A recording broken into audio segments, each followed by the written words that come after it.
Your parents aren't perfect. They're human, but they showed up. They worked jobs that they hated to keep the lights on. They put food on the table and they were probably barely eating themselves. And they gave pieces of themselves that you'll never fully understand. And this is exactly what the system wanted.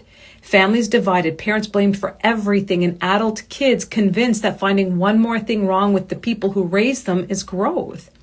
And this new era of healing has given them the perfect excuse. Instead of facing their own patterns, they dissect their parents under a microscope because it's easier than taking responsibility for the mirror that's in front of them. Therapy trends, social media, pop psychology feeds the story that cutting off is a sign of strength and empowerment, that they're putting themselves first, and it means you cut off anyone who upsets you. And they are quick to forget the good things because forgetting keeps them angry, and angry people are easier to control. Stop villainizing your parents for human mistakes. Yes, parents raised their voices. They messed up. They had bad days. And now they're being cut off and being branded as toxic as if parenting required perfection to qualify for love. And I'm not talking about abuse or real harm because it's never okay. I'm talking about this growing obsession with digging through your childhood like it's some kind of crime scene, collecting normal human mistakes just to use them as evidence.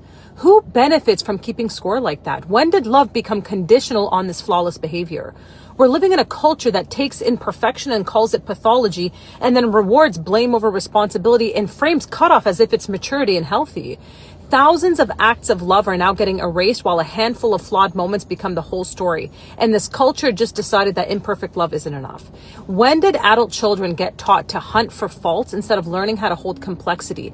Parents don't just lose relationships, they lose their place, their voice, and their humanity inside their own families.